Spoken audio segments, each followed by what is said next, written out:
Hi there YouTube, Bruce here. Welcome back to Don't Get Old, where today I'm going to be going over my elemental hit of the spectrum Totem Hierophant. So as you can see here, got little totem guys. I know they look weird, but that's just the that's the totem skin that I have. It looks very odd.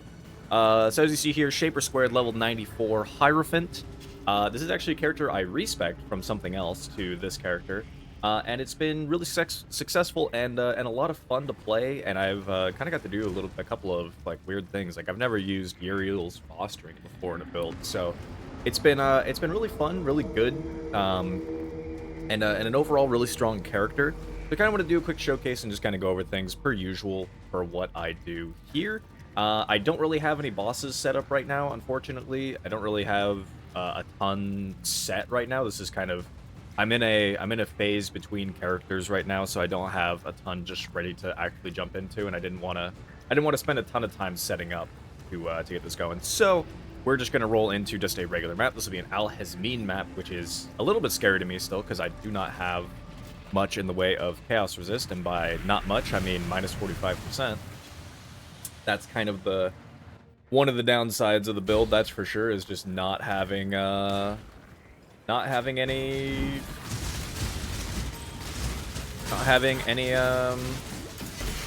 chaos res, but that's the world we live in.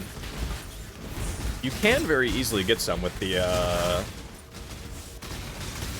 Watcher's Eye mod. We are running Purity of Elements as well, so the Watcher's Eye mod would also be really good. I suppose I should probably kind of just race towards Al-Hazmin and then come back in the map afterwards. So once we finish this encounter, I'll kind of do that, just so it's not too much. But as you see, though, very comfy style of play. Actually, I'll kill whatever Mercenary is here too. Very comfy style of play, though. You literally just get to run around and just go, yep, there's a totem, there's a totem, there's a totem, and move on your merry way. Like, it's really nice for that. Ow. It is very nice for that. Oh, the flame quiver. Actually, that's kind of scary. I'm always terrified of the flame quivers. Flame quivers are like the one type that always scare the crap out of me. Also, I want to turn down the game volume just a smidge. These ones always scare the crap out of me, though. This one's slightly less. They don't have Vol Burning Arrow. Artillery Ballista can still be scary, but it's mostly when they have Vol Burning Arrow, that's when it can be really scary with these guys. They'll just nuke you. They'll just treat me like a regular mob and nuke me and be on their way. Oh, there you go. And there you go. That's it. We're planting our totems. We're moving on our way. When it's a big enough target, we're putting Sniper's Mark on them. And then we just we sit back and relax.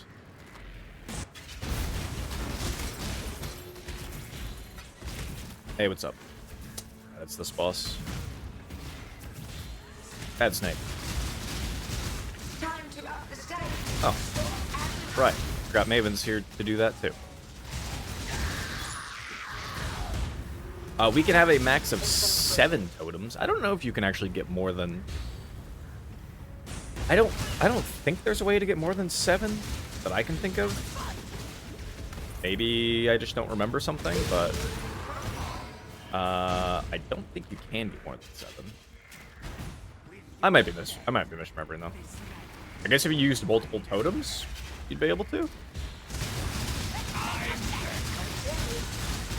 And he's dead.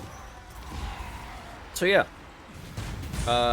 Very comfy, very just simple build to play, and is really nice for all that kind of good deal. So I'll just sit in the map here and we'll just go over the rest of the character here. So as you just saw, I mean, the only thing that we're doing is we're literally just putting down our elemental hits, and then we are going around and just letting them do all the work. We do have a Mana Forge arrows for frenzy setup because we do get frenzy charges even if we're not dealing the damage ourselves. We are still gaining frenzy charges, so still very good. Those do apply as far as, you know, frenzy charges do apply for our totem's sake. And then, yeah, so this is our tree. We do unfortunately have it a little bit awkward because obviously we're starting the the Hierophant side of the tree, and we're going all the way over to the Ranger side. So quite a bit of traveling, quite a bit to do and get done, but it is what it is. And it is still, this seems to be a decent way to go regardless. And the traveling, I mean, we get some really good notes as far as traveling goes anyways. Like, we can cut through Constitution. We'll be right here for Totem Exile. We'll get some other good stuff over here. Like, we can cut up here and get into Charisma easy enough, and then still go down here. So, lots of good nodes. We'll go quickly over Ascendancy first, and then I'll kind of talk about how leveling would go, because I did respec this character. So, leveling would go differently than the way that I did it. So, Pursuit of Faith and Ritual of Awakening will be your two bread and butters first, followed by Conviction of Power. The final Ascendancy node, unfortunately, just doesn't really do anything for us. Like, Arcane Blessing does literally nothing because you need to hit enemies with a spell. We don't have that. This is for brands, for brand recall. Again, that doesn't do anything. And then this is for, you know, Transfiguration of Mind and damage taken from Mana Before Life, which is nice, but at the same time, it just kind of gets you into a situation sometimes where if you have like a dot on you, or there's just any kind of like semi-consistent damage that does hit you, then you are just going to be sitting there taking chip damage, and you're just not going to be able to put down your totems because they just keep chipping away the little mana that we have because we are reserving most of our mana. So I personally don't like using Divine Guidance. So for our fourth Ascendancy, we are actually just taking the two small nodes here, Regen Rate and Max Mana Regen Rate. Because yeah, this one just gives brand damage, so who cares? And yeah, that is what we're doing Ascendancy wise. And then leveling wise, just, you know, pop out, take these, and then make your way over to Totem Exile. Because you can get pretty sure you get Ballista really early. I'm pretty sure Ballista is a really early sport jump. Sorry, I might be misremembering because I just can't recall. They last a long time by default, so we don't really need to take the skill effect duration. I think they last 20 seconds. Yeah, they last 20 seconds, so, I mean, that's plenty of time. And we're also constantly kind of wanting to reset, or at least wanting to reset them every 4 seconds due to Onslaught's duration, all that kind of good stuff. There is one thing that I guess I will note really quick, is these two right here, the Forbidden Flesh and Flame. We are taking Unwavering Crusade from the Guardian. I think these were like, I think this was 4 divines total. I think it was 2 divines each. And what Unwavering Crusade does is it is the node that gives you, whenever either you or your minions hit, if you saw them, I had little holy relics that are flying around me, which then give hatred, anger, and wrath. So it's that node from Guardian. It's every time our it's either you or your allies. So the Mercenary or any of the totems either kill something or hit a rare or unique enemy.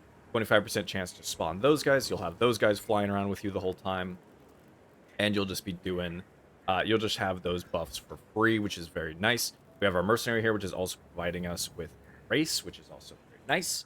And so yeah, that is what we're taking with the Forbidden Flesh and Flame. That's what we're stealing from Guardian. Another really big damage increase for us, and it is very, very nice to have. So we're rocking that. Otherwise, you probably come over here, go up to, I would say, probably the Charisma and over to Forces of Nature area. There's a lot of damage, a lot of life.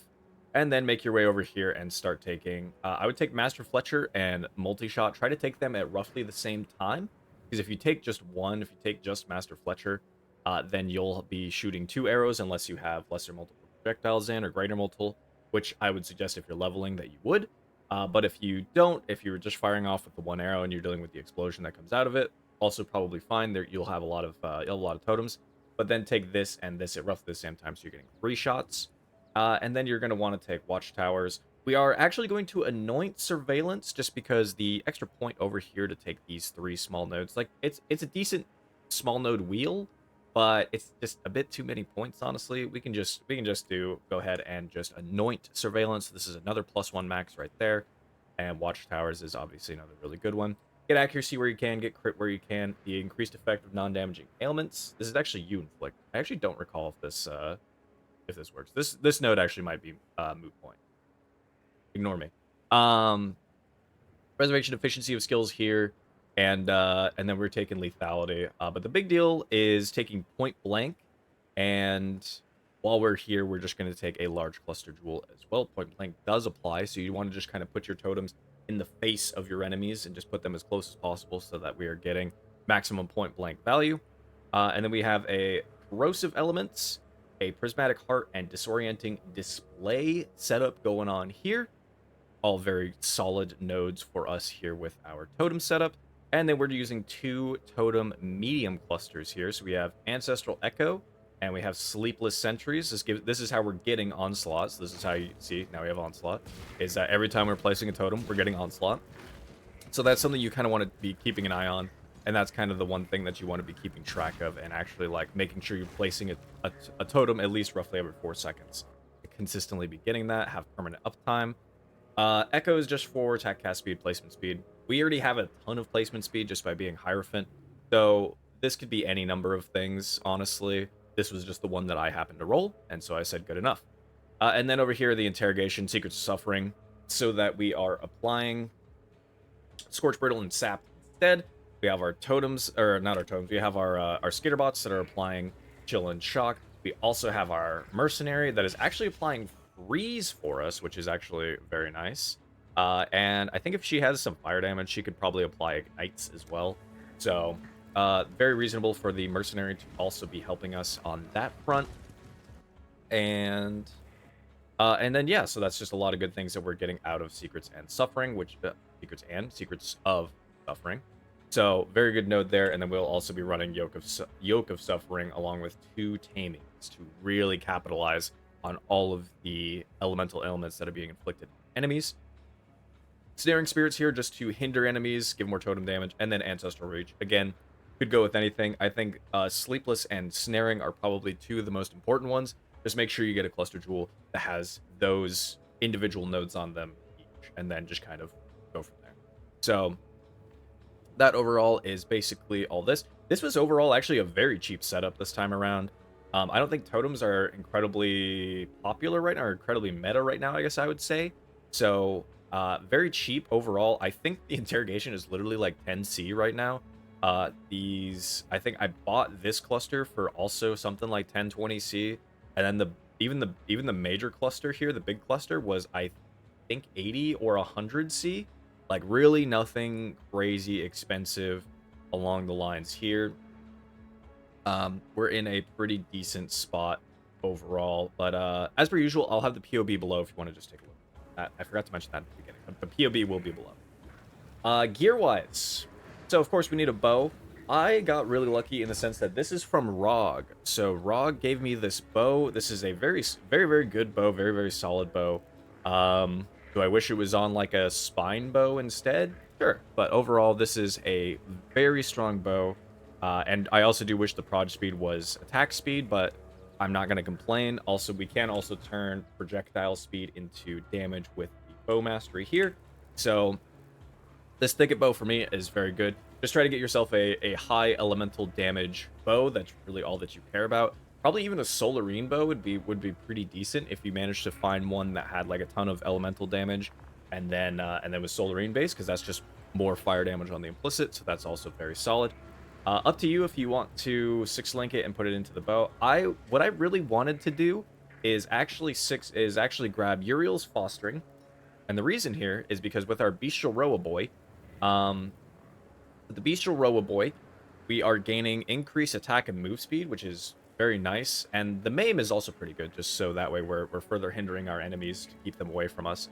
But the other thing is something that I would probably look into, and that I kind of wanted to look into with this character, is to get one that is at least single corrupted, maybe double corrupted, for +2 level of projectile gems, and then either plus just 1 level to socketed gems, or another +2 on AoE gems, because elemental hit is both a projectile and an AoE, so you can actually hit +4 on a chest piece, which would be insane amounts of damage increase. Like that would be a crazy high damage increase, but obviously it's going to be either very expensive to find one, or just you're gonna have to make it yourself, which is very iffy.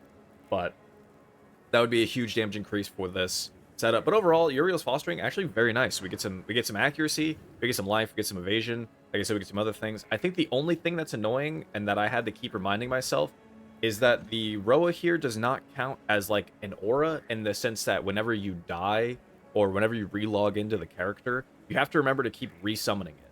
And I would sometimes go multiple maps without resummoning the Roa.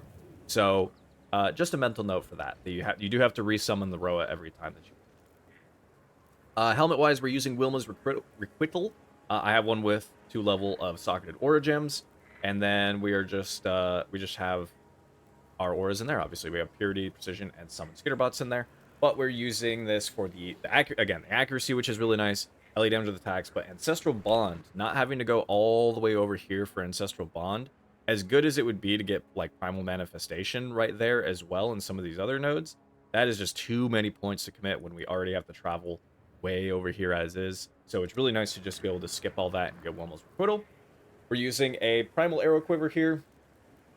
Roll it however you want. I just bought a Fractured Increased Damage with Bow Skills one, and then just spammed a crit roll on it until it got this. And even then, the attack speed roll is obviously very low. That's tier 4. Very low roll. But it is still a solid quiver. Just get yourself a good, probably Primal Arrow Quiver, honestly. Just get yourself a good quiver and be on your way. Like I say, we're doing Yoke of Suffering just so that we're getting more increased damage per ailment that we have inflicted on them. Lots of ailments that we are inflicting on our enemies. The same thing goes for the Taming. Increased daily damage for hits and ailments for each type of element on the enemy. And it also gives us a ton of resistances. Very solid from the Taming, so that's what we're using there. Boot-wise, glove-wise, we're just using very standard stuff. We got Projectiles Pierce on our gloves, which is nice. And then I needed Intelligence, so rolling Intelligence. And then just life resistances. Same over here. Move speed, life resistances. Classic stuff. Damage and life with endurance charges, because, you know, we have minimum charges. Great. The belt here, though, Archon's Tools, I just ran this just because I was kind of just like, sure, let's give it a go. Let's give Archon's Tools a try. It's a new thing. And honestly, with this particular setup, I don't think it's very necessary. I don't think it's cream of the crop necessarily. It's fine. Like it's a bit consistent, I would say. Like it's consistent in the sense of like what shocks and scorches and stuff you're inflicting on enemies. But I don't really think it's worth it, especially with this character. I don't know if it would be worth it even on a Trap and Mine character. Maybe it is. I don't know. I haven't really been paying attention to if people are actually really bothering with this thing. I just decided I wanted to try it.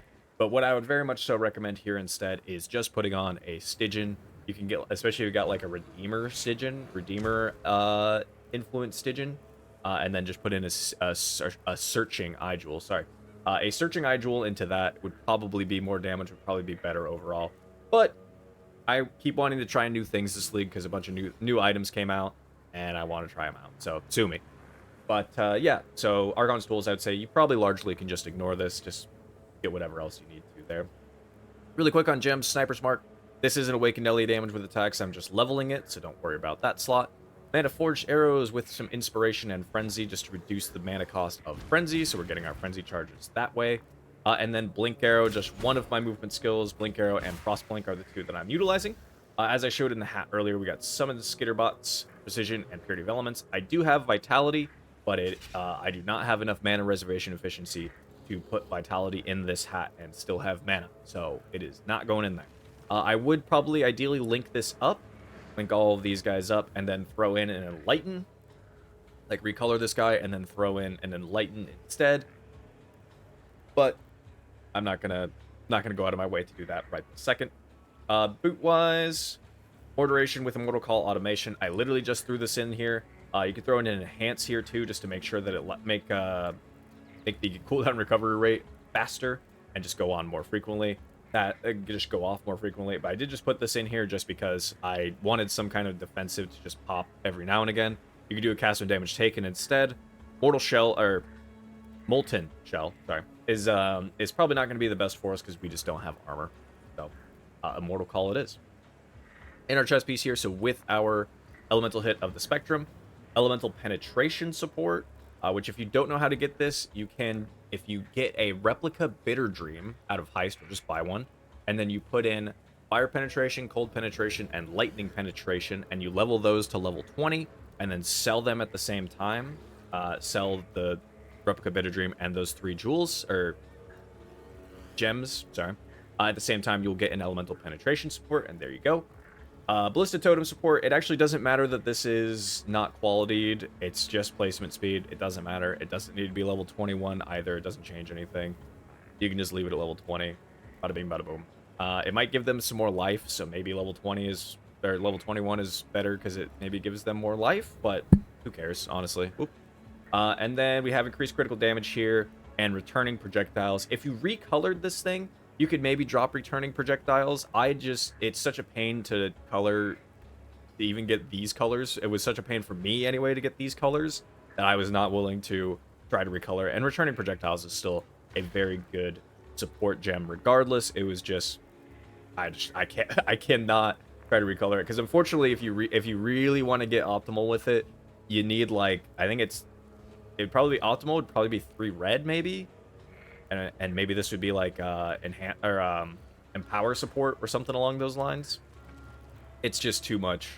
It's just too difficult to roll all off colors except one on a base like this. So up to you on how you want to roll that, but I can't be bothered. So here we are. And then elemental hit of the spectrum, of course, the star of the show.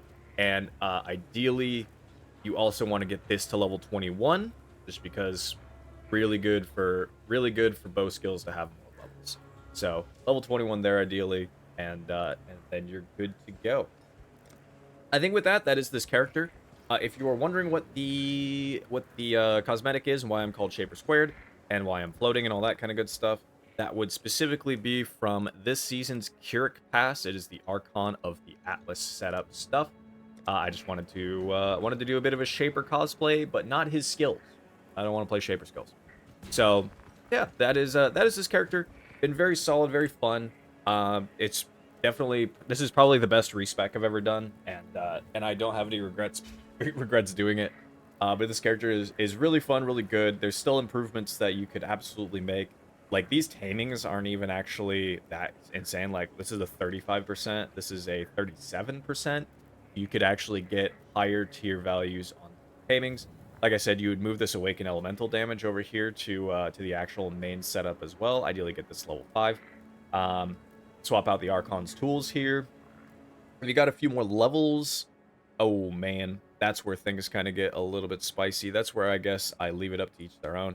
You could do a small cluster duel if you actually wanted to. If you want to try to build more defensively, you could maybe set up a small cluster there.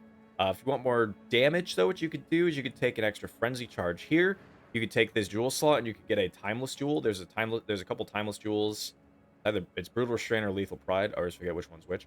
But you can get that set up in this zone right here. It hits a ton of nodes and would be a lot of power that you can add to your character. If you're worried about survivability a little bit, you can take Survivalist here just for some more living potential there. You can come over here for Quick Step. You could try to get some Spell Suppress if you want to. Maybe drop a few points here and there and take some Spell Suppression. So the choice is yours. There's a lot that you could realistically maneuver. Like, if you felt like you were good on life and accuracy, you actually managed to figure that out more. You could drop these nodes over here and then take some like Spell Suppress here and here, and just go that route with it. I think we could even take actually no, this just has Energy Field, so unfortunate we can't take the Mastery there. Regardless, YouTube, hope you enjoyed. Hope you've been having a lot of fun in the Mercenaries League. I know I have. It's been a very good time. Oh, crap. I didn't actually fully go over it. So I guess before I do my outro, this is going to be a little bit weird. Before I do my outro, I'll throw in very quickly what I'm doing with Mercenary. I did very quickly show it earlier. So Mercenary, though, is using a replica Windrunner, just so that enemies that she freezes take a bunch more damage. She has Expedition's End, because then she freezes enemies as though dealing more damage, and nearby enemies are chilled, and all damage can freeze. So she freezes for us, and it's really nice. Shaper Seed, just for the life regen, for the life and mana regen that she gives. It's actually really nice. And Ahuana's Bite. This is for more chill as though dealing 60 more damage. So very, very good utility moves that she has for us. There might be some rings and boots and all that other stuff that is even better for her to run, but I have not bothered to really think about that. So this is what she has right now. She's basically rocking the Windrunner, Shaper Seed, Ahuana's, and Expedition's End, and is a very solid mercenary. She is just a Grace Frostbomb mercenary, basically, which is another just good, another pretty good setup. I guess ideally, if she didn't have Mirror Arrow and she had like the Ice Hail for more damage, that would be a bit better. But I don't mind her setup at all. I think she does really well as is, and um, since she doesn't cast a curse or anything, that also enables us to actually use Sniper's Mark. Very nice overall. But even if she did cast a curse, that would also be okay. But this has been my my go-to for sure. Very solid mercenary setup. Okay, with that, sorry, I'll have that weirdly thrown in as just this is one of the things we look at really quick. Anyway, hope you enjoy. Hope you've been having fun in Mercenaries if you are playing still. Let me know what you think about the character, if you are interested, if you're running it, whatever. And I will have the POB and all that good stuff below. But otherwise, I guess, yeah. Until next time, stay sane out there, Exiles.